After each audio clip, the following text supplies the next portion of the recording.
નમસ્કાર મિત્રો, હું ચુડાસમા પરસોત્તમ આપ દરેક મિત્રોનું ટીમ આઝાદ વતી દિલથી સ્વાગત કરું છું। મિત્રો, વનરક્ષક બીટગાર્ડ ભરતીને ધ્યાનમાં રાખીને તમે સાંભળ્યું છે કે સોમવારના દિવસથી દરેક ઉમેદવાર મિત્રો પોતાનું આંદોલન છે તે ગાંધીનગર સેક્ટર 11 રામકથા ગ્રાઉન્ડ ખાતે કરી રહ્યા છે કે વનરક્ષક બીટગાર્ડની અંદર જે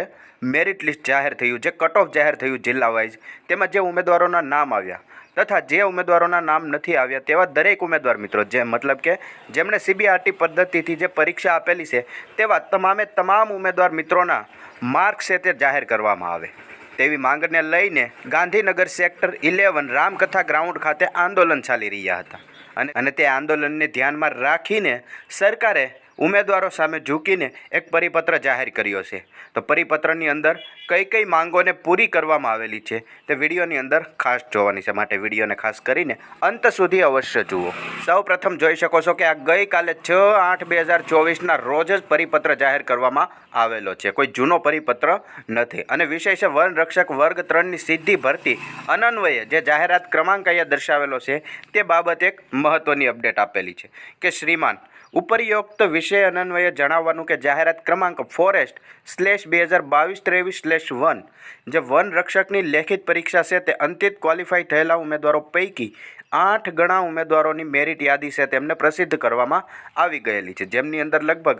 823 જેટલી જગ્યાઓ માટે 6584 જેટલા ઉમેદવારોનું એટલે કે 8 ગણા ઉમેદવારોનું મેરિટ યાદી છે તે પ્રસિદ્ધ કરવામાં આવેલી છે।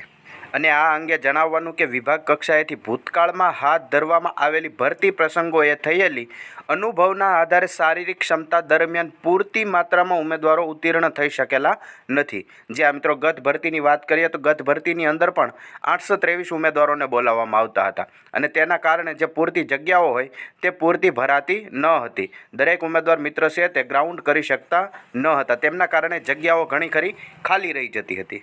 પરિણામે આ સંદર્ભમાં વનરક્ષક સંવર્ગના ભરતીના નિયમોની જોગવાઈ અન્વયે તેમને ધ્યાનમાં લઈને માગણી કરેલ જગ્યા સામે હવે 25 ગણા ઉમેદવારોની યાદી છે તે વિભાગની જાણ હેઠળ અગ્ર મુખ્ય વન સંરક્ષણ